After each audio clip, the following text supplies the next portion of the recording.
નમસ્કાર વિદ્યાર્થી મિત્રો, ફટાફટ જોડાઈ જઈએ જેથી કરીને આપણે આપણું સુપરફાસ્ટ રિવિઝન શરૂ કરી શકીએ. ચેપ્ટર નંબર 5 જેનું નામ છે કર્મચારી વ્યવસ્થા. અને કર્મચારી વ્યવસ્થા એટલે એવી વ્યવસ્થા કે જેમાંથી 5 ગુણનો સરસ મજાનો પ્રશ્ન પણ પૂછાવાનો છે. આઈ હોપ કે તમને મારો અવાજ ક્લિયર આવી રહ્યો છે વિદ્યાર્થી મિત્રો. તો ઝડપથી ફટાફટ જોડાઈ જાઓ. જોઈએ કેટલા વિદ્યાર્થીઓ જોડાયા છે તો આપણને લેક્ચર કન્ટિન્યુ કરવાની ખબર પડે, કારણ કે રિવિઝન લેક્ચર છે, આખું ચેપ્ટર છે, જેથી આપણે ટાઈમ વેસ્ટ કરવાનો કોઈ પણ ચાન્સ લઈ શકતા નથી બાળકો. જેથી કરીને મારી તમને ખાસ આગ્રહ છે કે દરરોજ ટાઈમ ટુ ટાઈમ સમયસર આવીને લેક્ચરમાં જોઈન્ટ થઈ જાઓ, જેથી કરીને આપણે ટાઈમ ન બગડે અને સરળતાથી ઝડપથી ક્વિક ફાસ્ટ લેક્ચર શરૂ કરી શકીએ. તો વાત કરવી છે આજે કર્મચારી વ્યવસ્થાની. બાળકો, કર્મચારી વ્યવસ્થા ગઈકાલે આપણે વાત કરી હતી વ્યવસ્થા તંત્રની, જેમાં આપણે જોયું હતું રૈખિક વ્યવસ્થા તંત્ર, જેનું બીજું નામ છે લશ્કરી વ્યવસ્થા તંત્ર. બીજું આપણે જોયું હતું કાર્યાનુસાર વ્યવસ્થા તંત્ર. અચ્છા, રૈખિક વ્યવસ્થા તંત્રનું ત્રીજું નામ શું હતું? વિભાગીય વ્યવસ્થા તંત્ર, જેમાં વિભાગને વધુ મહત્વ આપવામાં આવે છે. કાર્યાનુસાર વ્યવસ્થા તંત્રમાં કાર્યને વધુ મહત્વ આપવામાં આવે છે. ત્યારબાદ આપણે જોયું હતું બાળકો શ્રેણિક વ્યવસ્થા તંત્ર, વૈધિક વ્યવસ્થા તંત્ર. સમાન હેતુ સિદ્ધ કરવા માટે બે કે તેથી વધુ વ્યક્તિઓ સાથે મળીને કામ કરે અને જે માળખું રચાય વૈધિક અને અવૈધિક કુદરતી રીતે રચાતું માળખું. હવે બાળકો વાત થાય છે કર્મચારી વ્યવસ્થા. શા માટે કર્મચારી વ્યવસ્થાનો ખ્યાલ અસ્તિત્વમાં આવ્યો? ભાઈ, ઔદ્યોગિક ક્રાંતિ શરૂ થઈ બાળકો. પેલા છે ને ઔદ્યોગિક ઉદ્યોગો પ્રત્યે કઈ એટલી બધી ખાસ જાગૃતિ હતી નહીં. તો ઔદ્યોગિક ક્રાંતિ થયા પછી ઉદ્યોગોએ ઉત્પાદનનું કાર્ય મોટા પાયે શરૂ કર્યું. શરૂઆતના તબક્કે તેમાં કોઈ ચોક્કસ કાર્ય પદ્ધતિ ન હતી. કોઈ ચોક્કસ મેથડ પદ્ધતિ કે કઈ રીતે કરવું એવું કઈ નહીં. પહેલા તો એટલો સિમ્પલ ધંધાકીય એકમનો નિયમ હતો, ઓછા ખર્ચે વધુ નફો કેમ કમાવે. તો એક તો ક્વોલિટી ન આપતા, ક્વોન્ટિટીમાં ફેરફાર કરી નાખતા, અને ત્રીજું મુખ્ય કર્મચારીઓનું શોષણ કરતા. કઈ બાબતમાં? કે ભાઈ સમય પૂરો ભરાવતા, કર્મચારીઓ પાસે કામ પૂરતું કરાવતા, પરંતુ કિંતુ લેકિન પૂરતા કામના બદલામાં કર્મચારીઓને પૂરતું વેતન આપવામાં આવતું હતું નહીં.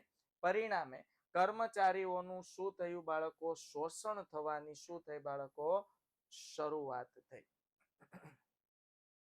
ક્લિયર થાય છે?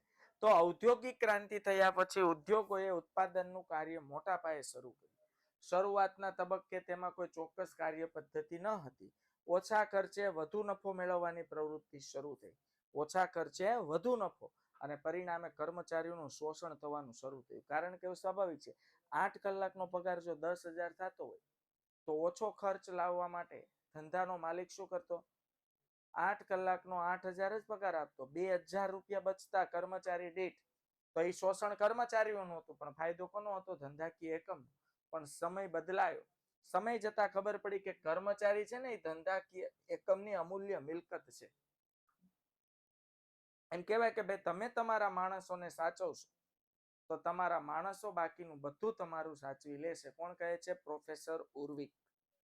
એટલે કર્મચારીઓનું મહત્વ સમજાયું. પહેલા તો એમ જ હતું કર્મચારીઓ ધંધાને આધીન છે, એમ કે કર્મચારીઓને જરૂર છે. પછી ધંધાકીય એકમના માલિકોને સમજાયું કે ધંધાને એટલે કે આપણને કર્મચારીઓની જરૂર છે. એટલે કર્મચારી વ્યવસ્થાનો આખો કોન્સેપ્ટ ઉભરીને બહાર આવ્યો. 19મી સદીના અંત ભાગમાં આગવી સૂઝ ધરાવતા સંચાલકોને સમજાઈ ગયું. આગવી સૂઝ ધરાવતા એટલે બુદ્ધિશાળી જે સંચાલકો હતા એને ખબર પડી કે ઉત્પાદનમાં જડ સાધન સામગ્રી કરતા લાગણીશીલ કર્મચારીઓ વધુ અગત્યના છે. ઉત્પાદનમાં જડ સાધન સામગ્રી એટલે બાળકો જે મશીન છે, યંત્રો છે, આ બધી જડ સાધન સામગ્રી છે. હાલો, એને રડવું ન આવે, એ તો થાકી જાય તો ઊભું રહી જાય. પણ મહત્વના છે ગતિશીલ લાગણીશીલ એવા કર્મચારીઓ, સતત કાર્ય કરતા હોય ધંધાકીય એકમમાં, એવા ગતિશીલ અને લાગણીશીલ કર્મચારીઓ અતિ આવશ્યક હોય છે. તેઓને સમજાયું કે યંત્રો આપોઆપ નથી ચાલતા, પણ કર્મચારીઓ ચલાવે. ખબર પડી યંત્રો કઈ ઓટોમેટિક નહીં ચાલવાના, યંત્ર પણ કામ કોણ કરવાનું છે? કર્મચારી. જો કર્મચારીને જ નહીં સાચવું, આમાં કેવું હોય, એમ કહેવાય છે કે ભાઈ આપણે કોમર્સના વિદ્યાર્થીઓને ખાસ ખબર હોવી જોઈએ, કોમર્સમાં એક એવું સ્લોગન છે કે કર્મચારીઓ ધંધો છોડીને જાય. કેવો કર્મચારી? કુશળ કર્મચારી. તો ધંધાકીય એકમને ઘણું બધું નુકસાન થાય છે. ફરીથી બોલું છું, કર્મચારી ધંધાકીય એકમનો કર્મચારી ધંધો છોડીને જાય તો ધંધાને ઘણું બધું નુકસાન થાય છે, પણ આવું નુકસાન હિસાબોમાં ક્યાંય દર્શાવવામાં આવતું નથી. આ એક શું કહેવાય, બહુ નેગેટિવ બાબત છે એમ. આ હજુ પણ બાળ મજૂરોનું શોષણ થાય જ છે. તમે કોઈ ચાની કેબિન તમે જોઈ લો તો ત્યાં નાના નાના ભૂલકાઓ જે ભણવાની ઉંમરના છે, તમારી જેવડા બાળકો છે, ઘણા તો તમારી કરતા પણ નાના બાળકો છે, એ લોકોને બિચારાઓને ત્યાં મજબૂરીને કારણે મજૂરી કરવી પડે છે, નથી ભણી શકતા, કારણ કે આર્થિક સગવડતા ઓછી છે, આર્થિક પરિસ્થિતિ નબળી છે. બાળક હોટેલોમાં જાઓ, નાના નાના રેસ્ટોરન્ટમાં જાઓ પીરસવા માટે, તો આવા નાના નાના બાળકો જેને ભણવું જોઈએ એ લોકો બધા આવી પ્રવૃત્તિઓમાં જોડાઈ ગયા છે. પણ એટ ધ એન્ડ કર્મચારીઓની શું વેલ્યુ છે ધંધાકીય એકમ એ સમજાઈ ગઈ. બાળકો કે એને ખબર પડી કે આપણે ત્યાં યંત્રો અનેક હશે, હાલો અરે લેટેસ્ટમાં લેટેસ્ટ ટેકનોલોજી વાળું યંત્ર છે, પણ ચલાવનાર કર્મચારી નથી તો એનો કોઈ મતલબ રહેતો નથી. પરિણામે કર્મચારીઓની ભરતી, પસંદગી, નિયુક્તિ, બઢતી, બદલી અને તાલીમ વગેરે માટે વૈજ્ઞાનિક પદ્ધતિની જરૂરિયાત અનુભવાય. પેલા તો કર્મચારીઓ ઇન્ટરવ્યુ આપવા આવે એટલે કયું કામ આવડે છે, હું કાંઈ નહીં, આવો કેટલો પગાર થાય છે? 20,000. દેવું કેટલા? 12,000. કર્મચારી જો મજબૂરી હોય તો બિચારો 12,000 કામ કરવા માટે જોડાઈ જાય છે. ધીમે ધીમે સમજાય કે ભાઈ જે કર્મચારીમાં જે પ્રમાણેની આવડત હોય ને એ જ કામ આપો, આવડત પ્રમાણે કામ આપો, કર્મચારીઓની આવડત પ્રમાણે કામ આપો. કર્મચારી જે કામમાં કુશળ છે, પારંગત છે, એ પ્રમાણે કામ આપો. તો પરિણામે કર્મચારીઓની ભરતી કરવાની વૈજ્ઞાનિક પદ્ધતિઓ, ભરતી થયા પછી એની પસંદગી, પસંદગી થયા પછી નિયુક્તિ, નિયુક્તિ થયા પછી એની બઢતી, બઢતી એટલે અપર પોસ્ટ આપવી, બઢતી અથવા અન્ય આપણી જ કોઈ બ્રાન્ચમાં બદલી કરવામાં આવે. કર્મચારીઓને જરૂર જણાય તો નવી નવી ટેકનોલોજી અંતર્ગત ટ્રેનિંગ આપવામાં આવે, તાલીમ આપવામાં આવે વગેરે માટે વૈજ્ઞાનિક પદ્ધતિની જરૂરિયાતો અનુભવાય. હવે જોઈએ સ્ટાફિંગ મીન્સ કર્મચારી વ્યવસ્થા.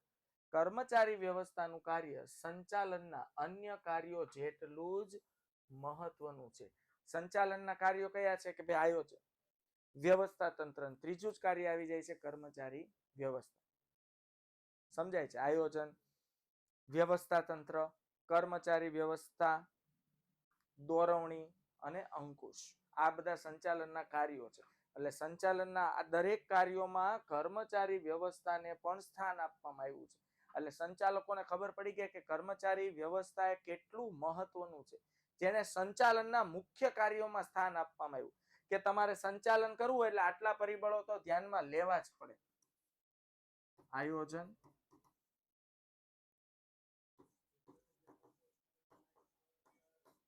વ્યવસ્થા તંત્ર, કર્મચારી વ્યવસ્થા,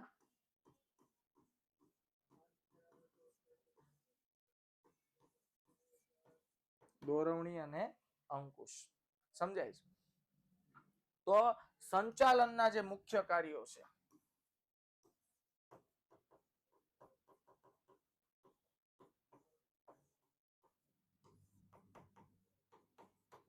એમાં કર્મચારી વ્યવસ્થાને પણ આગવું સ્થાન આપવામાં આવ્યું છે.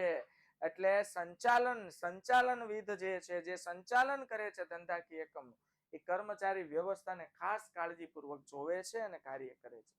તે વ્યક્તિ વિકાસની પ્રક્રિયા છે. કર્મચારી વ્યવસ્થા એ વ્યક્તિ વિકાસની પ્રક્રિયા છે. અગાઉ સંચાલનમાં માનવ તત્વને જોઈએ તેટલું મહત્વ આપવામાં આવતું ન હતું.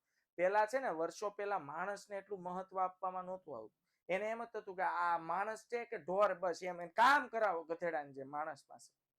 પણ હવે ફેરફાર થયો, માણસ પણ થોડો જાગૃત થયો, કર્મચારી પણ જાગૃત થયો, પોતે સમજી ગયો કે ભાઈ મારી પાસે સ્કિલ છે તો એ પ્રમાણે મને પેમેન્ટ મળવું જોઈએ.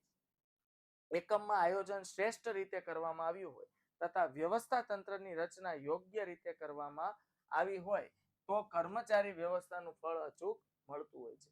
પરંતુ કર્મચારીઓની અયોગ્ય પસંદગી અને તાલીમમાં ખામી હોય તો એકમ ક્યારેય સફળ થઈ શકતું નથી. કર્મચારીની અયોગ્ય પસંદગી એટલે કામ કયું તમે કયો કર્મચારી પસંદ કરો છો? હાલો, સમજાય છે?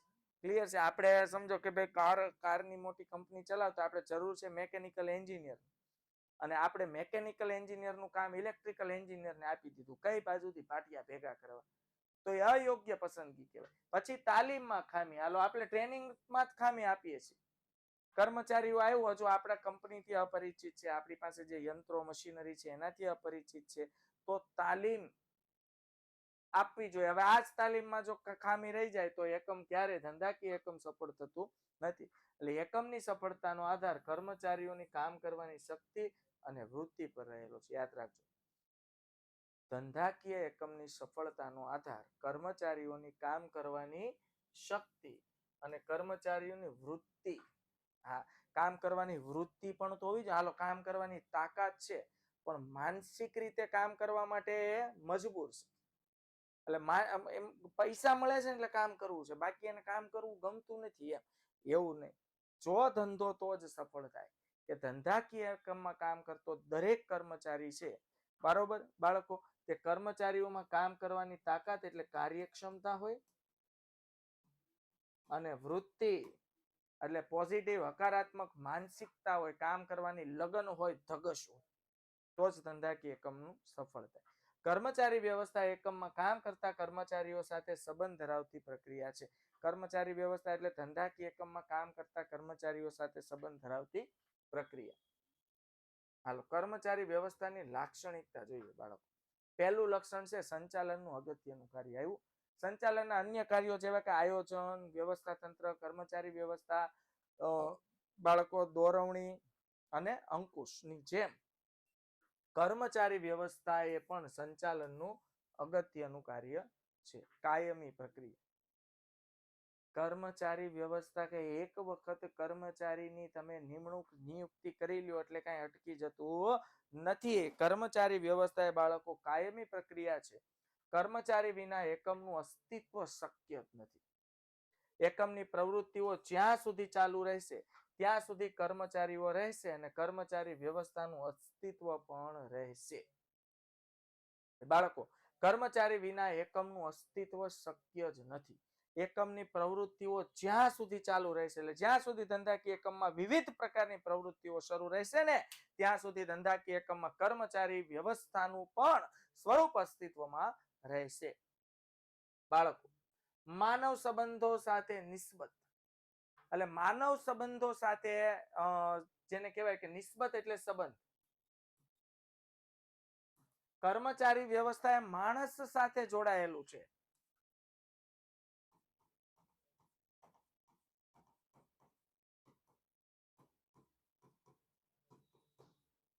ક્લિયર થાય છે બાળકો? તો કર્મચારી વ્યવસ્થાનો ઉદ્દેશ યોગ્ય કર્મચારીઓ મેળવી તેનો એકમમાં શ્રેષ્ઠ ઉપયોગ કરવાનો છે. કર્મચારી વ્યવસ્થાનો ઉદ્દેશ શું છે? યોગ્ય કર્મચારી મેળવવા, અને યોગ્ય કર્મચારીઓ મેળવી તેનો ધંધાકીય એકમમાં બાળકો શું કરવો? શ્રેષ્ઠ ઉપયોગ કરવો. હા, તમે ભલે તમારા કર્મચારીઓનો મેક્સિમમ યુઝ કરો પણ એ પ્રમાણે એનું ઇનફ પૂરતું વળતર પણ આપો. આને સાચી કર્મચારી વ્યવસ્થા કહેવાય. તમારા ધંધાકીય એકમમાં કામ કરતો કર્મચારી નિપુણ છે, કાર્યક્ષમ છે, કામ કરવાની સારી વૃત્તિ ધરાવે છે, પણ જો તમે આર્થિક રીતે એનું શોષણ કરશો બાળકો, તો કર્મચારીઓ ક્યારેય લાગણીશીલ પ્રાણી છે, લાગણીશીલ વ્યક્તિ છે, તો ક્યારેય તે દોડીને કામ કરવા માટે ભાગશે નહીં. એટલે કર્મચારી ઉત્પાદનનું એકમાત્ર જીવંત સાધન છે. જો ઉત્પાદનના સાધનોમાં મશીન, યંત્રો, પ્લાન્ટ વગેરે વગેરે છે, પણ એકમાત્ર જીવંત સાધન હોય ને તો કર્મચારી જે લાગણીશીલ છે, જેને સ્વભાવ છે, એ બાળકો એની લાગણીથી વંચિત છે, તેની સાથે માનવતાભર્યું વર્તન અપેક્ષિત છે. એ માણસ છે, એનાથી ભૂલ થાય તો ધંધાકીય એકમમાં કોઈ પણ બાબતે ભૂલ થાય તો માનવતાભર્યું વર્તન રાખવું ખૂબ જરૂરી છે, જેથી તે માનવ સાથે સંબંધ ધરાવે છે એમ કહી શકાય. उसके बाद પ્રવૃત્તિઓ ગતિશીલ બને. યોગ્ય કર્મચારી વ્યવસ્થાને કારણે એકમની દરેક પ્રવૃત્તિઓ બાળકો કેવી બને છે? ગતિશીલ. જો આપણી કર્મચારી વ્યવસ્થા યોગ્ય હોય એટલે કે બેસ્ટ હોય તો ધંધાકીય એકમની દરેક પ્રવૃત્તિઓને ગતિશીલ બનાવી શકાય છે. અન્ય કાર્યો સાથે સંબંધ. સંચાલનના અન્ય કાર્યો જેવા કે આયોજન, વ્યવસ્થા તંત્ર, દોરવણી, સંકલન અને અંકુશ સાથે કર્મચારી વ્યવસ્થા સંબંધ ધરાવે છે. ચાલો, આયોજન કરવું હોય તો એમાં કર્મચારીઓનું પણ આયોજન કરવું પડે. વ્યવસ્થા તંત્ર ગોઠવવું હોય તો વ્યવસ્થા તંત્રમાં કર્મચારીઓ કોના હુકમને આધીન કામ કરશે તે ગોઠવવું પડે. દોરવણી કર્મચારીઓને ખાસ આપવાની હોય. સંકલન કર્મચારીઓ વચ્ચે સાધવું પડે, વિભાગ વચ્ચે સાધવું પડે.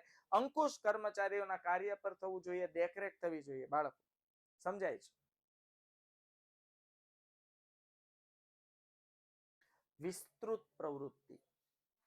બાળકો કર્મચારી વ્યવસ્થા એ કઈ બહુ નાના ક્ષેત્રની પ્રવૃત્તિ નથી, ખૂબ મોટું કામ છે. આપણા ધંધાકીય એકમમાં બેસ્ટ કર્મચારી જો સિલેક્શન થઈ જાય ને તો ધંધાકીય એકમની પ્રગતિને કોઈ રોકી શકતું નથી. એટલે કર્મચારી વ્યવસ્થા બાળકો એ ફક્ત કર્મચારી કલ્યાણની પ્રવૃત્તિ નથી. કર્મચારી વ્યવસ્થા એટલે એવું જ કામ કરવું જેથી કર્મચારીનું કલ્યાણ થાય એવું નથી, પરંતુ કર્મચારીઓ મેળવવા, એને કેળવવા, જાળવવા અને તેમનો વિકાસ કરવાનું કાર્ય. કેટલું સરસ વાત કર્યું કે ભાઈ તમે કર્મચારીઓ મેળવો છો અને એને પગાર આપો છો એટલે તમે એમ સમજી લો કે હાલો ભાઈ કર્મચારીનું કલ્યાણ થઈ ગયું. રોંગ. કર્મચારીઓ મેળવવા, યાદ રાખજો આ,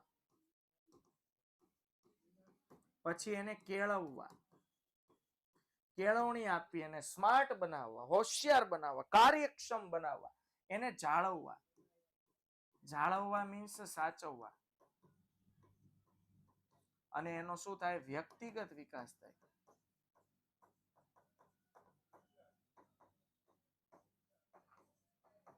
તેમનો વ્યક્તિગત વિકાસ થાય એવા તમામ કાર્યો કરવા.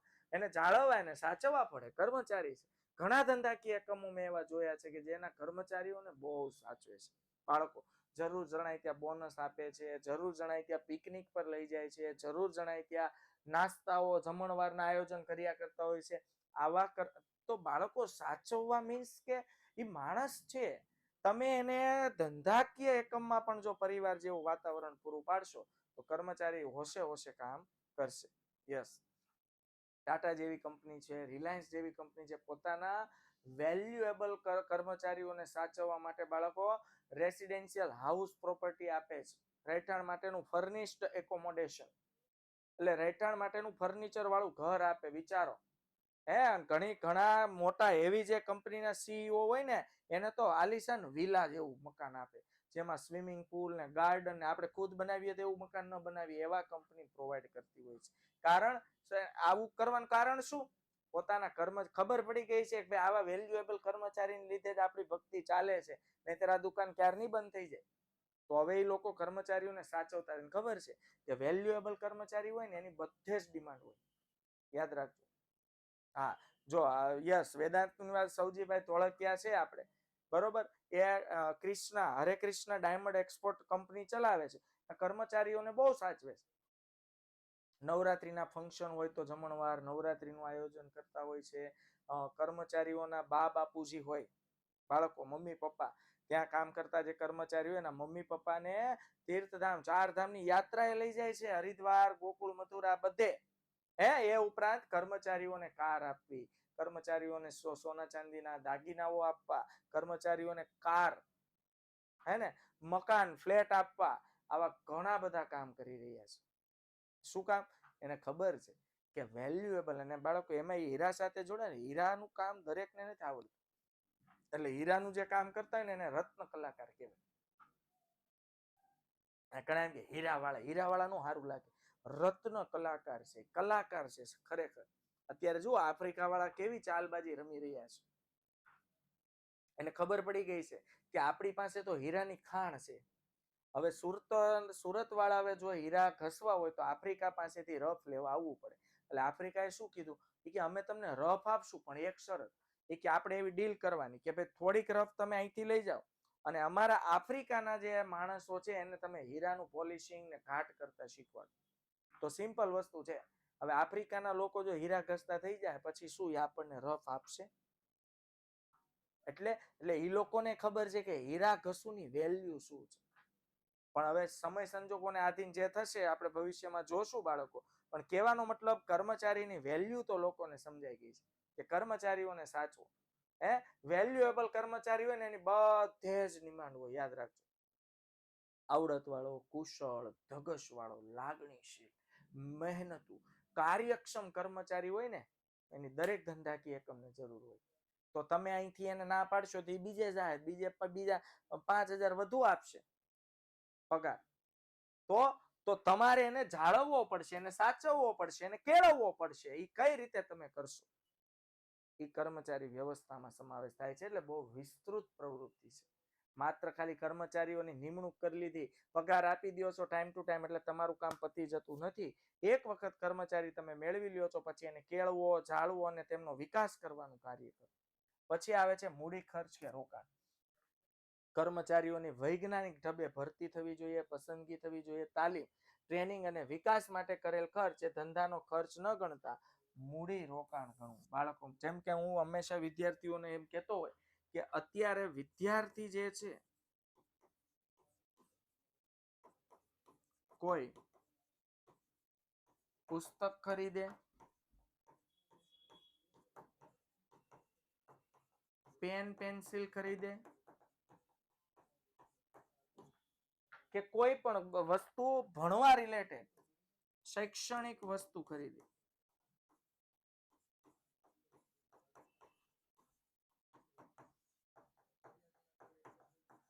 શૈક્ષણિક કાર્યમાં ઉપયોગી વસ્તુની ખરીદી કરે ને તો એ ખર્ચ નથી. યાદ રાખજો. પરંતુ મૂડી રોકાણ છે. ઘણા વિદ્યાર્થી એમ કે આજ તો મેં 6 કલાક વાંચી નાખ્યું. એ સમયનું વેસ્ટેજ નથી, સમયનું ઇન્વેસ્ટમેન્ટ છે. યાદ રાખજો, એ સમયનું રોકાણ છે. તમે પેન, પેન્સિલ, ઇરેઝર, શાર્પનર, ભણવા માટેના પુસ્તકો, અલગ અલગ પેપર સેટ ખરીદો છો ને, એ તમે પૈસા ખર્ચતા નથી, એ પૈસાનું રોકાણ કરો છો. ને રોકાણ હોય ને એનું વળતર હંમેશા મળે છે. ઇન્વેસ્ટમેન્ટનું વળતર મળે. એમ ધંધાકીય એકમમાં પણ કર્મચારીની ભરતી, પસંદગી, તાલીમ પાછળ જે વિકાસ માટે જે ખર્ચ થાય છે ને એ ખર્ચ ન ગણવો, એને મૂડી રોકાણ ગણવું. કારણ કે એક વખત કર્મચારીને તમે તાલીમ આપી દેશો, ટ્રેનિંગ આપી દેશો, બાળકો કર્મચારીઓને કાર્યક્ષમ બનાવી દેશો, પછી એ કર્મચારી આપણા ધંધા માટે વધુ સારી કાર્યક્ષમતાથી કામ કરશે અને બેસ્ટ રીતે કામ કરશે. તો અત્યારે તમે જે પૈસા રોક્યા ને એ ખર્ચ નથી, એને રોકાણ સમજવું. કારણ કે અત્યારે જે પૈસા તમે ભરતી, પસંદગી, તાલીમ, વિકાસમાં ખર્ચો છો તેનું વળતર તમને ભવિષ્યમાં એ જ કર્મચારી પાસેથી મળશે. એટલે અત્યારે તમે જે સમય આપો છો, તમે જે પુસ્તકો ખરીદો છો ને એને ખર્ચ ન સમજતા ઇન્વેસ્ટમેન્ટ, રોકાણ ખરીદશો, સમજશો, જેનું તમને વળતર ભવિષ્યમાં મળવાનું છે. ઓકે, કર્મચારી વ્યવસ્થાનું મહત્વ શું છે? એમ કે સાહેબ કર્મચારી વ્યવસ્થાની શું જરૂર હોય? ગમે એ કર્મચારી આવે, દરવાજો ખોલીને સાહેબ નોકરીની જરૂર છે, રાખી લેવાનો સાહેબ. ઈ કે 15,000, આપણે કેમ 10,000 કામ કરવું, બોલ. એલા ભાઈ 5,000 માં કામ કરવા વાળા મળી જાય, પણ એનું કોઈ મહત્વ નથી. હું તમને સિમ્પલ ઉદાહરણ આપું. આપણે જૂના જમાનાની ટીવી સિરિયલો જુઓ. હાલો ને આપણું BR ચોપડાનું મહાભારત જ તમે જોઈ લો. તો એ મહાભારત તમે જોવો ને બાળકો, એટલે સિમ્પલ તમે ચેક કરજો. ઓલી સેનામાં જે બધા ગદા અને મુગટ લઈને બેઠા હોય, એ બધાને કેટલા એમાં ક્યાં કાર્યક્ષમની જરૂર પડી, એમાં ક્યાં સ્કિલની જરૂર પડી? અહીંથી ઓલા ડિરેક્ટર વિશલ વગાડે ને એટલે ગદા લઈને મંડવાનું, દોડવા, બસ એટલું જ કામ કરવાનું હતું. એમાં નથી કાર્યક્ષમતાની જરૂર, નથી કુશળતાની જરૂર, નથી આવડતની જરૂર. સમજાય છે? પણ બીજા જે અનેક પાત્રો છે, જે કૃષ્ણ ભગવાનનો રોલ ભજવે છે, જે અર્જુનનો રોલ ભજવે છે, જે યુધિષ્ઠિરનો, નકુલનો, સહદેવનો, ભીમનો રોલ ભજવે છે, બોલો દુર્યોધનનો રોલ, ભીષ્મ પિતામહનો રોલ ભજવે, આ બધા નું કઈક વેલ્યુ છે કે નહીં? કહેવાનો મતલબ કર્મચારી વ્યવસ્થાનું શું મહત્વ છે કે ભાઈ એમ તો તમને કર્મચારી બધા મળી જશે, પણ એને જોવા કોણ તૈયાર છે? હાલો, તો મહાભારતમાં ઓલી સેનામાં અઢળક લોકો હતા યુદ્ધ લડવા માટે. એ કોણ હતા? કે જે વિસ્તારમાં મહાભારતનું શૂટિંગ થતું હતું ત્યાં આસપાસના ગ્રામ્ય વિસ્તારના મજૂરો હોય ને, એ મજૂરોને બાળકો ટેમ્પો ભરી ભરીને અહીંયા સેટ પર લઈ આવે, શૂટિંગ જે ચાલતું હોય ને ત્યાં, અને પછી લોકોને પૈસા આપે, મફતમાં ન કરાવે, પૈસા આપે કે ભાઈ આજનો દિવસ જેમ કે ખેતરમાં કામ કરીને જોઈને 200 મળતા હોય તો આ લોકો 300 આપે. અને કે તો કરવાનું હું તો કે અહીંથી વિસલ માગે ને એટલે આંખ બંધ કરીને દોડવા જ માંડવાનું.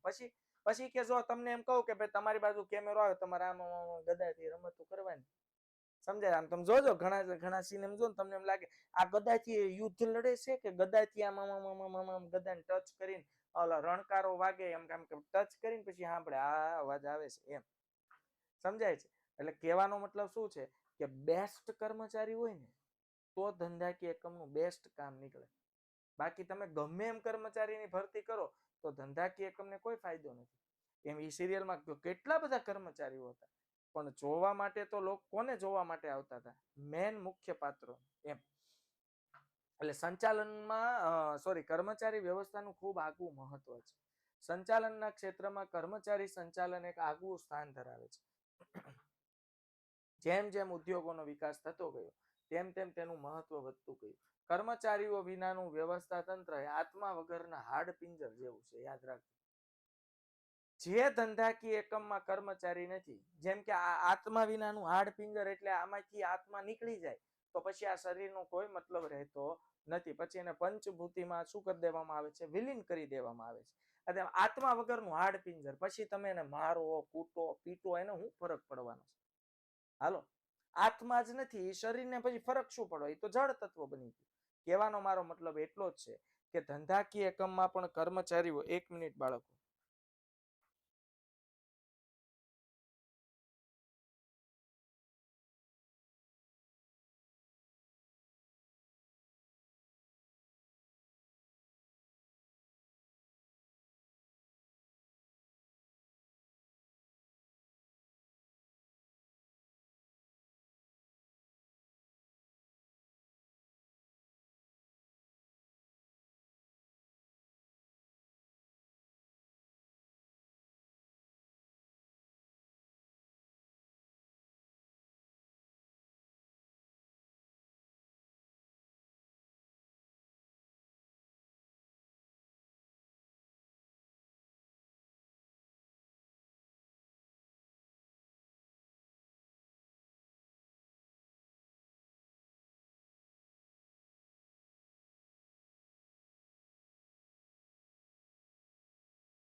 તો બાળકો, કર્મચારીઓ વગરનું ધંધાકીય એકમ એ આત્મા વગરના હાડપિંજર જેવું છે.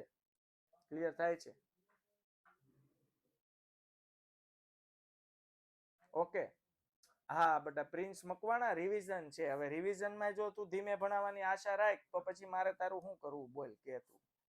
હવે પેલા કોન્સેપ્ટ એટલે વ્યવસ્થિત સમજાવું. કોન્સેપ્ટ પાછો ક્લિયર થાય ને તો આખું ચેપ્ટર ઓટોમેટિક ક્લિયર મંડે થવા.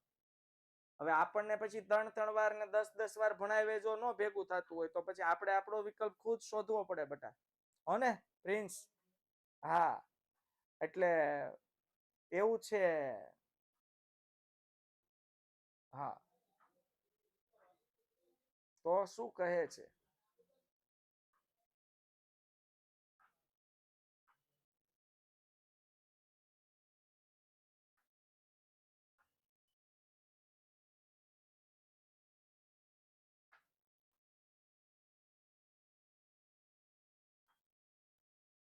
હા, કાંઈ વાંધો નહીં બાળકો, તમે છે ને પેલા માઇન્ડમાં સેટ કરો દો. આપણે રિવિઝન ચલાવીએ છીએ તોય હું ધીમે એટલા માટે ચલાવું છું કે તમને ક્યાંક ક્યાંક મહત્વનો પોઈન્ટ હોય ને એનો કોન્સેપ્ટ સમજાય. કર્મચારી, જો હું જેટલું તમને સમજાવું, મેન વસ્તુ પરીક્ષામાં મૌલિક ભાષાથી લખવાનું. હવે તમને જેટલા અર્થ સમજાશે ને એટલું તમે વ્યવસ્થિત લખી શકશો. ગોખેલું વધારે યાદ નહીં રહે. જેમ કે અહીંયા છે કર્મચારીઓમાં સંતોષ, તો મુદ્દો યાદ છે. હવે કર્મચારીઓને સંતોષ કઈ રીતે મળે એ ઘણું બધું મેં ભાષણ તમને આપ્યું, તો એ તમે જો ઉતારી શકો ને તો તમને પૂરા માર્ક્સ મળે. ક્લિયર થાય છે? ઓકે, તો બાળકો કર્મચારીમાં એક એક સતત ગતિશીલ સંબંધો સંચાર યાદ રાખશું. હવે કર્મચારીઓમાં સંતોષ, તો કર્મચારીઓની ફરિયાદો મુશ્કેલીઓને સમજી તેનો ઝડપથી નિકાલ કરી શકાય છે.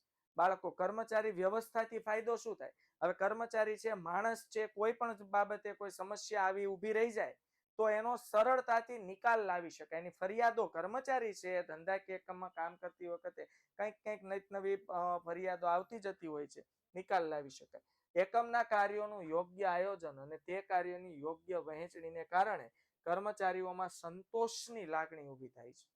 યોગ્ય આયોજન કરવાથી, યોગ્ય પ્લાનિંગ હોય ને તો તમે કર્મચારીઓની જે સમસ્યા છે એનું તાત્કાલિક નિવારણ આપશો ને તો કર્મચારીઓના કાર્ય સંતોષની લાગણી ઊભી થાય. અને બીજી લાગણી ફિલિંગ ઊભી થાય કે ભાઈ સંસ્થા ધંધાકીય એકમ સંચાલકો આપણું વિચારે છે, તો કર્મચારીને પોતાના પણ ફીલ થાય અને કામ વધુ સારી કાર્યક્ષમતાથી કરે. પછી આવે છે બાળકો એકમની પ્રતિષ્ઠામાં વધારો. સંતુષ્ટ અને કાર્યક્ષમ કર્મચારી હોય ને એ ધંધાકીય એકમની અમૂલ્ય સંપત્તિ છે, જેને કારણે ધંધાકીય એકમની પ્રતિષ્ઠા વધે છે. ક્લિયર થાય છે?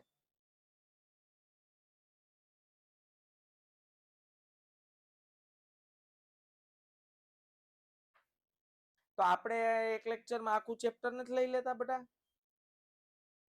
આપણે એમ જ કરીએ છીએ. રિવિઝન છે એનું કારણ છે હજુ તમને છે ને બીજી નેક્સ્ટ ઘણી બધી તૈયારીઓ કરાવવાની છે. એને અંતર્ગત આ તો શું છે કે આપણો સિલેબસ પૂરો થયો એટલે આમાં ઘણાને શું છે કે ઓલું વોટર રેપિંગ થાય ને, પાણીમાં જેમ સૂર્યપ્રકાશ આવે ને વરાળ થઈને ઉડી જાય, ઘણા ઉડી ગયું છે, એટલે થોડુંક તાજું થાય ને એના માટે રિવિઝન છે. ક્લિયર થાય છે એમ?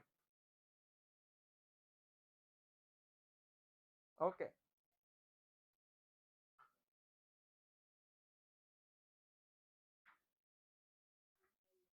એકમના હાથ પગ સમાન.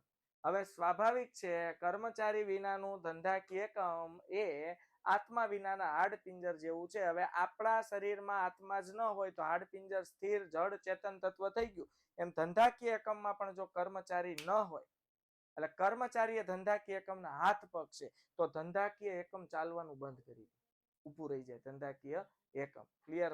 સમજાય છે? ઓકે, પછી આવે સતત ચાલતી પ્રવૃત્તિ. કર્મચારીઓ વિના એકમનું અસ્તિત્વ જ શક્ય નથી. એટલે જ્યાં સુધી ધંધાકીય એકમની શરૂઆત થાય છે, ધંધાકીય એકમનું કાર્ય થાય છે, ધંધાકીય એકમનો અંત નથી આવતો, ત્યાં સુધી કર્મચારીની પ્રવૃત્તિ સતત ચાલતી રહે છે. ગતિશીલ પ્રવૃત્તિઓ. કર્મચારીઓ છે ધંધાકીય એકમની દરેક પ્રવૃત્તિઓને ગતિશીલ રાખે છે. સવારમાં ઉઠીને મશીન શરૂ કરવાનું કામ કોણ કરે? કર્મચારી. કહેવાનો મતલબ શું છે કે ભાઈ કર્મચારી વિનાનું ધંધાકીય એકમ નું અસ્તિત્વ વિચારી પણ શકાતું નથી. સંબંધોમાં સંવાદિતા. યોગ્ય કર્મચારી વ્યવસ્થાને કારણે એકમમાં સંતોષકારક વાતાવરણ ઊભું થાય છે. તેથી માલિક અને કર્મચારીઓ વચ્ચેના સંબંધોમાં સંવાદિતા જળવાય છે. યોગ્ય કર્મચારી વ્યવસ્થા હોય ને તો કર્મચારીઓને કામ કરવાની મજા આવે. કર્મચારી માલિક પ્રત્યે સંતુષ્ટ હોય, સેટિસ્ફાઈડ હોય, એટલે માલિક દ્વારા જે કંઈ પણ આદેશ હુકમ કામ આપવામાં આવે હોશે હોશે સ્વીકારશે અને કાર્યક્ષમતાથી કામ કરશે. બાળકો, અરે બટા પ્રિન્સ, તારાથી ભૂલ થાય બટા, હે ને? હા, પણ કાંઈ વાંધો નહીં. સમજવામાં કેટલીક વાર સાહેબને ભૂલ થઈ જતી હોય. એમાં શું છે, સવારથી સાંજ સુધીમાં હજારો બાળકો ભણતા હોય તો ક્યારેક તમે શું કહેવા, હવે એમાં પાછા તમે બોલો તો સમજાય જાય, આમાં તમે બોલતા છો નહીં, લખીને સમજાવો છો એટલે ટોન ફેર થાય. Don't worry. સંચાલનના અન્ય કાર્યો માટે ખાસ જરૂરી. બાળકો, સંચાલનના અન્ય કાર્યો જેવા કે આયોજન, વ્યવસ્થા તંત્ર, કર્મચારી વ્યવસ્થા, દોરવણી અને અંકુશ માટે પણ કર્મચારી વ્યવસ્થાની જરૂર પડે છે. ચાલક બળ. સંતુષ્ટ અને કાર્યનિષ્ઠ કર્મચારીઓ એન્જિન કહેવાય. એન્જિન કર્મચારીઓ છે ને ધંધાકીય એકમનું એન્જિન છે એમ લખવાનું. અમુક શબ્દો આપણે લખાય એવું કઈ ન હોય, ચોપડીનું હોય બેઠું છાપવું પડે. ચાલક બળ કહેવાય. ચાલક બળ એટલે પેલા ઓલા એન્જિન આવતા બાળકો કોલસા વાળા, એ જેટલો કોલસો ભરો એટલે વરાળને લીધે વરાળ એન્જિન ચાલે, એમ ચાલક બળ પૂરું પાડે છે. ચાલક બળ એટલે ધક્કો મારે કોને? ધંધાકીય એકમને. કોણ? બેસ્ટ, સારા, કાર્યક્ષમ, કુશળ કર્મચારી. ઉત્પાદનના અન્ય સાધનો સાથે કર્મચારીઓ હોય તો જ ધ્યેય સિદ્ધિમાં સરળતા રહે. ઉત્પાદનના અન્ય જે સાધનો છે દરેક સાધનોની સાથે કર્મચારી વ્યવસ્થા હોય, કર્મચારીઓ હોય તો ધંધાકીય એકમનો ધ્યેય સિદ્ધિનું કાર્ય સરળ બને છે. હવે જો આ ફટાફટ ટૂંકમાં કહી દઉં છું બાળકો, માનવ સંસાધન સંચાલન એટલે હ્યુમન રિસોર્સ મેનેજમેન્ટ, HRM. માનવ સંસાધન સંચાલનનો વિકાસ કર્મચારી સંચાલનમાંથી થયો છે. માનવ સંસાધન, માણસ સંસાધનનું સંચાલન કરવું, એનો વિકાસ થાય, વ્યક્તિગત વિકાસ થાય, કુશળ બને, કાર્યક્ષમ બને બાળકો, એ બધું આમાં સમાવેશ થાય છે. ઉપરાંત કર્મચારી સંચાલનમાં જો યોગ્ય વૈજ્ઞાનિક ઢબે ભરતી, પસંદગી, તાલીમ, ભૌતિક સુખ સગવડો, ભૌતિક સુખ સગવડો એટલે આપણી પાસે બાઇક હોય, કાર હોય, બંગલો હોય, મકાન હોય, આ ભૌતિક સુખ સગવડો કે ઉત્તેજક વેતન પ્રથા. ઉત્તેજક વેતન પ્રથા એટલે જે વધુ સારું કામ કરે એને વધુ વેતન આપો, ઓછું કામ કરે એને ઓછું વેતન આપો, આને કહેવાય ઉત્તેજક વેતન પ્રથા. પછી કર્મચારી કલ્યાણ જેવી પ્રવૃત્તિઓનો સમાવેશ થાય. સમયાંતરે કર્મચારીઓને બોનસ આપવું, કર્મચારીઓને જરૂર જણાય નવી ટેકનોલોજી આવે ત્યાં કર્મચારીઓને તાલીમ આપવી. તો ટ્રેન કરેલો, તાલીમ પામેલો કર્મચારી હશે ને કન્ફ્યુઝ નહીં હોય, કન્ફ્યુઝ કર્મચારી ન હોય એ કામ કેવું કરી શકે બાળકો? વ્યવસ્થિત. ઓકે, 5 માર્ક્સના પ્રશ્નો પૂછાય છે આ ચેપ્ટરમાં. એકમમાં ઉત્પાદનના અન્ય સાધનો સરખા હોય તો પણ કર્મચારીઓની કદર, કાર્ય સંતોષ, કુશળતા, વફાદારી અને જાળવણીથી સારા પરિણામો પ્રાપ્ત. આ તમારી પાસે ગમે તેવું આધુનિક ટેકનોલોજીના યંત્રો કેમ નથી, પણ એ આધુનિક ટેકનોલોજી ચલાવવા માટે જો કુશળ, કાર્યક્ષમ, ઈમાનદાર અને કર્મચારીઓ નથી તો તમારા એ મશીન કોઈ કામના નથી, એવું ખાસ સમજવું.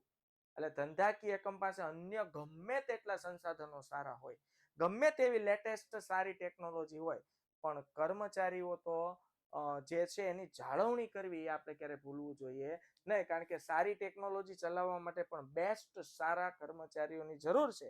કર્મચારીઓની કદર કરવી જોઈએ, કાર્ય સંતોષ કર્મચારીઓ મેળવે એવી કુશળતા, વફાદારી અને જાળવણીથી સારા પરિણામો પ્રાપ્ત થાય છે. હ્યુમન રિસોર્સ મેનેજમેન્ટ, માનવ સંસાધન સંચાલનનું મહત્વ આજના યુગમાં વધતું ગયું છે. તો મોટા ભાગના એકમો હવે માનવ સંસાધન વિભાગ અલગ રાખતા થઈ ગયા. જોઈ લો, કર્મચારીનું મહત્વ એટલું બધું વધી ગયું છે કે મોટા ભાગના ધંધાકીય એકમ HRD, હ્યુમન રિસોર્સ ડેવલપમેન્ટ, એક અલગ વિભાગ જ બનાવી દીધો. અને આ વિભાગનું એક જ કામ દરેક કર્મચારીઓનો વિકાસ કેમ થાય, કર્મચારીઓ કુશળ કેમ બને, કર્મચારીઓ તાલીમબદ્ધ કઈ રીતે થાય, કર્મચારીઓની કાર્યક્ષમતામાં કઈ રીતે વધારો થાય, કર્મચારીને ધંધાકીય એકમમાંથી કાર્ય સંતોષ કઈ રીતે મળે, આવા તમામ પ્રયત્નો HRD હ્યુમન રિસોર્સ ડિપાર્ટમેન્ટ કરે છે. મોટી મોટી જે મલ્ટીનેશનલ કંપની હોય ને એમાં આવા ખાસ ડિપાર્ટમેન્ટ હોય છે બાળકો. હાલો, આયોજન સંબંધિત બાબતો જણાવો. શું? તો હ્યુમન રિસોર્સ મેનેજમેન્ટ છે આયોજન સંબંધિત બાબતો બાળકો. એકમ માટે જરૂરી કર્મચારીઓનું આયોજન કરવું, એમના વિકાસ માટે નિમણૂક કરવું વગેરે બાબતો, અથવા સમય સંજોગો પરિસ્થિતિમાં જરૂર જણાય ત્યારે કર્મચારીની સંખ્યામાં ઘટાડો કરવો. રિસેશન જેવો મંદીનો સમય આવે તો કર્મચારીમાં કઈ રીતે ઘટાડો કરવો. ઓકે, દરેક કર્મચારીને લાયકાત મુજબની કામગીરી સોંપવી. જે કર્મચારી જે કામમાં નિપુણ છે એ પ્રમાણે કામ આપો. કર્મચારીઓને સતત કાર્યશીલ રાખી તેમના કાર્ય સંબંધી જ્ઞાનમાં સતત વધારો કરતા રહેવું. કર્મચારીઓને સતત કાર્યશીલ રાખવા જોઈએ જેથી પોતાના જ કાર્ય સંબંધી જ્ઞાનમાં સતત શું થાય? વધારો. વળતર અને વિકાસ સંબંધિત બાબતો. જરૂર પડે ત્યારે કર્મચારીઓ માટે તાલીમની વ્યવસ્થા કરવું. કર્મચારીઓ તેમના કાર્યમાં નિષ્ણાંત બને અને વિચાર શક્તિ વધે તેવું વાતાવરણ પૂરું પાડે. જરૂર જણાય ને તાલીમ આપો, એને ટ્રેનિંગ આપો, સીધા કાઢી ન મૂકો. કર્મચારીઓને તેમની લાયકાત પ્રમાણે વળતર આપો. જે કર્મચારીની સારી લાયકાત છે, કાર્યક્ષમ કર્મચારી છે, એને એ પ્રમાણે વળતર આપો. કર્મચારીઓની કાર્ય સંબંધી સમસ્યાઓને જાણવી અને તેના ઝડપી ઉકેલ શોધી તેનો અમલ કરવો. આ માનવ સંસાધન સંચાલનમાં કર્મચારીને માત્ર ઉત્પાદનના સાધન તરીકે જ નહીં પરંતુ માનવી તરીકે સ્વીકારો. પેલા છે ને જે મશીન હોય ને કર્મચારીને મશીન જ ગણવામાં આવતું, પણ કેવું ખબર? જીવતું જાગતું મશીન. એમાં ચેન્જ થયો એટલે કર્મચારીઓને હવે માત્ર ઉત્પાદનનું સાધન નહીં પરંતુ એક માનવી તરીકે ઓળખવામાં આવે છે. જો કર્મચારીને તમે સારી રીતે સાચવશો તો LTR એટલે કે લેબર ટર્નઓવર રેટ જેને કહેવાય, કર્મચારી ફેરબદલી દરના પ્રમાણમાં ઘટાડો થાય. યાદ રાખજો, જે ધંધાકીય એકમમાં કર્મચારી ફેરબદલી દર એટલે કે લેબર ટર્નઓવર વધુ હોય, હાલો, LTR એટલે કે લેબર ટર્નઓવર વધુ હોય ને, એ એક ધંધાકીય એકમની નેગેટિવ બાબત કહેવાય. કારણ કે ધંધાકીય એકમમાં કર્મચારીઓ ટકતા નથી, કર્મચારીઓને પોતાના કાર્યથી સંતોષ નથી, કર્મચારીઓ ધંધાકીય એકમના સંચાલકોથી સેટિસ્ફાઈડ નથી, ધંધાના કામથી સંતુષ્ટ નથી, એટલે લેબર ટર્નઓવર વધી જાય. આવું ન થાય એવું વાતાવરણ ઊભું કરવું જોઈએ. ચાલો, ભરતી આવે છે. હવે ભરતી એટલે શું? કર્મચારીઓ ધંધાકીય એકમમાં, આપણે જો ધંધાકીય એકમમાં કર્મચારીઓની જરૂર હોય અને કર્મચારીઓ જે એપ્લિકેશન ભરે ને એને કહેવાય ભરતી. એટલે આ જે પ્રશ્નના જવાબો છે તમે બહુ સરળતાથી આરામથી લખી શકો તેમ છો. ભરતી એટલે કર્મચારીને આપણે સિલેક્ટ નથી કરી લીધા. ભરતી એટલે આપણે ખાલી એક એવું આહવાન કર્યું છે ન્યૂઝપેપરના માધ્યમથી અથવા ટીવીના માધ્યમથી અથવા અલગ અલગ જાહેરાતોના માધ્યમથી કે હે કર્મચારીઓ, અમારા ધંધાકીય એકમમાં XYZ લાયકાત માટે પોસ્ટ ખાલી છે, તો તમે એના માટે અરજી કરી શકો છો. તો જે કર્મચારીને જે તે લાયકાત માટેની જોબની જરૂરિયાત હોય તે આપણા ધંધાકીય એકમમાં માત્ર શું કરશે બાળકો? અરજી. ઘણા બધા બાયોડેટા આવે, એમાંથી ચોક્કસ સિલેક્ટેડ બાયોડેટા આપણે એ લોકોને સિલેક્ટ કરવાના, ઇન્ટરવ્યુ માટે બોલાવવાના, ઇન્ટરવ્યુમાં પાસ થાય તો આપણે એનું શું કરીએ? સિલેક્શન, જેને કહેવાય પસંદગી. તો ભરતીની જરૂરિયાત ક્યારે ઊભી થાય? નવા ધંધાકીય એકમની સ્થાપના થાય, નવો ધંધો સ્થાપો એટલે કર્મચારીઓની જરૂર પડે. ધંધાકીય એકમની નવી શાખા ખુલે, નવી બ્રાન્ચ આપણે ખોલતા હોય, કર્મચારીના રાજીનામા, મૃત્યુ કે નિવૃત્તિ જેવા કારણોસર, કર્મચારીની ભરતી કરવાની જરૂરિયાત ઉદ્ભવ. આમ ભરતીની પ્રક્રિયા સતત ચાલતી પ્રક્રિયા છે. કોઈ રિસેશન આવી જાય તો કર્મચારીઓ છૂટા થાય, વળી પાછો મંદીનો તેજીનો માહોલ આવે તો કર્મચારીઓની શું કરવી પડે? ભરતી. ભરતીના આંતરિક પ્રાપ્તિ સ્થાનો છે બાળકો. પ્રતીક્ષા અબ કબ વધતી, પ્રતીક્ષા યાદી, પછી અગાઉ છૂટા કરેલા કર્મચારીઓને પરત બોલાવવાના. આંતરિક પ્રાપ્તિ સ્થાનો પહેલા છૂટા કર્યા હોય મંદીના સમયે અને પાછા બોલાવવાના. ક્લિયર થાય છે? યસ, મુદ્દા પાડીને લખવાનું. બઢતી આપીને, બઢતી આપો એટલે પ્રમોશન આપો, જે પોસ્ટ પર કામ કરે છે એના કરતા વધુ સારી પોસ્ટ આપો. કર્મચારીઓના મિત્ર સગા સંબંધીઓને તક આપીને, આંતરિક ભરતી છે, હે આપણા કર્મચારીઓ એના જ કોઈ મિત્ર હોય તો મિત્રને બાળકો તક આપો આપણા ધંધાકીય એકમમાં કામ કરવાની, બદલી કરીને. કર્મચારીઓની બદલી કરો, કોઈ આપણી બીજી બ્રાન્ચ હોય ને તે કર્મચારીઓ નજીક પડતી હોય તો એ કર્મચારી ઈચ્છે તો આપણે એની બદલી કરી શકીએ છીએ. બઢતી સાથે બદલી કરીને, બઢતી સાથે બદલી કરીને. હવે આવે બાહ્ય પ્રાપ્તિ સ્થાનો. શેઠે રોજ મજૂર આગે જાય, શેઠ રોજ મજૂર આગે જાય, આપણે ત્યારે સમજાવ્યું હતું, શેઠ દરરોજ મજૂર પાસે જાય, એમ યાદ રાખશો. તો બાહ્ય પ્રાપ્તિ સ્થાનો એટલે બહારથી કેવી રીતે લોકોની ભરતી કરવી. તો શૈક્ષણિક સંસ્થા દ્વારા મેં કીધું હતું કે મોટી મોટી Indian institute of technology, IIM જેવા ઇન્સ્ટિટ્યૂટ છે, મોટી મોટી કંપનીઓ ત્યાં જઈને સ્ટુડન્ટની ભરતી સીધી કંપનીમાં કરી લે છે. સમજાય છે? પછી કોન્ટ્રાક્ટરો, ઠેકેદારો રાખ્યા હોય, આપણે બહુ ડિટેલમાં સમજ્યા. કોન્ટ્રાક્ટરો હોય કે ભાઈ બાંધકામ સાથે સંકળાયેલા હોય તો કોન્ટ્રાક્ટરને ફોન કરે ને એટલે ટ્રેક્ટર ભરીને મજૂરો લઈ આવે. પછી રોજગાર વિનિમય કચેરીઓ, એવી બધી સરકારી કચેરીઓ છે જ્યાં અલગ અલગ શૈક્ષણિક લાયકાત ધરાવતા લોકોના રજીસ્ટ્રેશન થયા હોય. તો જે કંપનીને કર્મચારીની જરૂર હોય ત્યાં આવી રોજગાર વિનિમય કચેરીઓની મુલાકાત લે, ત્યાંથી આખું લિસ્ટ કાઢે અને કર્મચારીઓની જરૂરિયાત પ્રમાણે, લાયકાત પ્રમાણે ફોન કરીને ઇન્ટરવ્યુ આપવા માટે બોલાવે. મજૂર સંઘો દ્વારા એસોસિએશન, મજૂર એસોસિએશન હોય એના દ્વારા મળી રહે. આધુનિક પદ્ધતિ છે લિંક્ડઇન, આમાં લોકોએ પોતાની પ્રોફાઇલ નાખી હોય, પોતે કેટલું ભણેલા છે, કેવી રીતે એની સ્કિલ છે, ક્યાં કઈ કંપનીમાં કેટલો એક્સપિરિયન્સ છે, એ મુજબ પણ ધંધાકીય એકમ બોલાવી શકે છે. જો આવી રીતે આપણે છે ને ઓજસ છે, એમાં અલગ અલગ ભરતીઓ આવ્યા જ કરતી હોય છે, અપ્લાય કરી શકાય છે. ગેટ પર ભરતી, અવાર ઘણા જાતો શટર બંધ કર્યું હોય અથવા શટર ઉપર આમ બેનર માર્યું હોય ને ગેટ પર ભરતી કહેવાય. ઓકે, ત્યાં લખ્યું હોય કર્મચારીઓની જરૂર છે. અમારે ડેરીડોન આઈસ્ક્રીમ છે ને બાળકો, એમાં કર્મચારીઓની જરૂર જ હોય, જ્યારે જાવ ત્યારે બોર્ડ જ માર્યું, કર્મચારીઓની જરૂર છે. જાહેરાત દ્વારા, ન્યૂઝપેપરમાં જો એક આખું પાનું જ લખ્યું હોય રોજગાર વિશે એક જાહેરાત, એમાં અલગ અલગ જેને જેવી જરૂરિયાત હોય ને એવું લખ્યું હોય. હવે આપણે ન્યૂઝપેપર વાંચતા હોય, આપણે જરૂર હોય તો એનો સંપર્ક કરીને નોકરી મેળવવા માટે જઈ શકાય. પછી બાળકો પસંદગી આવે. એકવાર ભરતી થાય પછી પસંદગીનું કામ શરૂ થાય કે આવ અરજી કરું ભૂત પ્રેતની એ. આની ચાવી શું છે? આવ અરજી કરું ભૂત પ્રેતની એ. હવે હજારો આપણે જે પોસ્ટ 5 ની જો આપણે કે તલાટી જેવી પરીક્ષાઓ છે એમાં એવું જ થાય. 100 પોસ્ટ માટેની જગ્યા ખાલી હોય, લાખ લોકોએ તો ફોર્મ ભર્યા હોય, તો લાખ લોકોની અરજી આવી કહેવાય, ભરતી કહેવાય. હવે આ લાખમાંથી કયા 100 સિલેક્ટ કરવા એને પસંદગી કહેવાય. કે ઉદાહરણ સહિત આપણે જોયું હતું. તો પસંદગીની પ્રક્રિયામાં પેલું આવકાર અને પ્રાથમિક મુલાકાત, પછી અરજી પત્રકનો સ્વીકાર અને એની ચકાસણી. એને જે બાયોડેટા આપ્યું હોય એનો સ્વીકાર કરવો અને એની શું કરવી? ચકાસણી કરવી. કસોટીઓ લેવી એટલે કે પરીક્ષાઓ લેવી, જેમાં બુદ્ધિ કસોટી, અભિરુચિ કસોટી, ધંધાકીય કસોટી અને મનોવૈજ્ઞાનિક કસોટી. તમારે કર્મચારી નિમણૂક કરવી છે તો બેસ્ટ કર્મચારી કઈ રીતે મેળવી શકે. રૂબરૂ મુલાકાત, ભૂતકાળની કારકિર્દીની તપાસ, બેકગ્રાઉન્ડ ચેક કરવું પડે ને. હા, આપણે સામાન્ય રીતે છોકરી જોવા જઈએ, છોકરીના પપ્પા આપણું ભૂતકાળનું, આપણા પપ્પાનું, આપણા દાદાનું બધાયનું બેકગ્રાઉન્ડ ચેક કરે કે ભાઈ કઈ વાંધો નથી ને તો જ દેવાય દીકરી એમ. પછી પસંદગી, પ્રાથમિક પસંદગી, તબીબી તપાસ, મેડિકલ ટેસ્ટ થાય, પછી નિમણૂક પત્રક આપવાનું. એકમ પછી એને બોલાવી લેવાનું ધંધાકીય એકમમાં. ટિફિનનું ડબલું લઈને આવે એટલે એકમ પરિચય અને કાર્યની સોંપણી કરાવવાની છે. ત્યારબાદ બાળકો તાલીમ આપો, ટ્રેનિંગ આપો, નવી નવી ટેકનોલોજી લાવો છો તો એ માટે કર્મચારીઓને બી રેડી કરો. જેમાં એનું મહત્વ શું છે કે ભાઈ કર્મચારીઓને તાલીમ આપો તો આધુનિક લેટેસ્ટ માર્કેટમાં શું ચાલી રહ્યું છે એની જાણકારી મળે. કાર્ય સંતોષમાં વધારો થાય. સારી ટેકનોલોજી સાથે કામ કરે, તાલીમ પામેલો કર્મચારીના સેટિસ્ફેક્શનમાં વધારો થાય. સલામતી, સેફ અનુભવ. અન્ય કેટલાક લાભો. એ ઉપરાંત નફામાં વૃદ્ધિ થાય. એટલે નફામાં શું થાય? વધારો.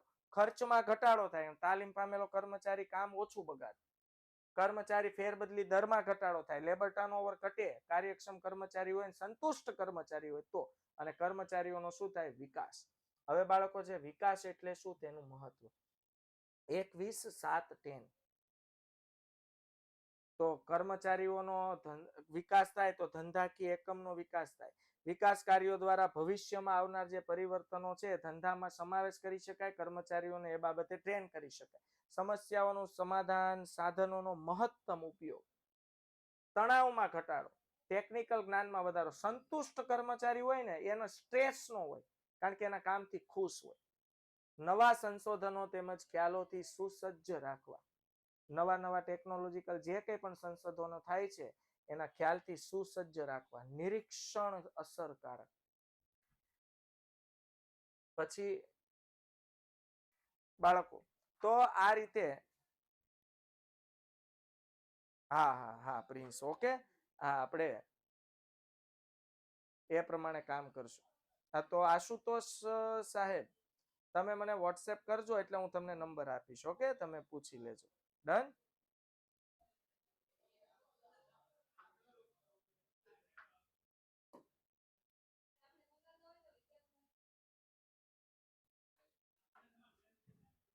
તો ખાસ કર્મચારી વ્યવસ્થા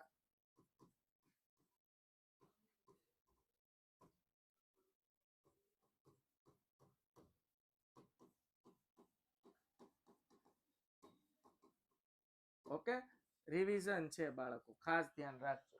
ઓકે, જેથી કરીને તમારા માઇન્ડમાં કોઈ નેગેટિવ થોટ ન જાય. જેમ કે આપણા આશુતોષ સાહેબને એવું લાગે છે કે હજુ પણ સાહેબે એવું ચલાવવું જોઈએ, એટલી સ્પીડમાં ચલાવવું જોઈએ જેટલી પહેલી વખત આપણે સ્પીડમાં ચલાવ્યું છે. ઓકે, હા. 10 દિવસના ચેપ્ટરનું કામ 1 દિવસમાં આવી જ રીતે પૂરું થાય. જો એ તમને ન ખબર પડતી હોય તો પછી વાંધો ને, આપણે સોમવારે ફરીથી મળશું 6થા ચેપ્ટર સાથે. ત્યાં સુધી આવજો. Bye bye, take care, C you. જય હિન્દ, ભારત માતા કી જય.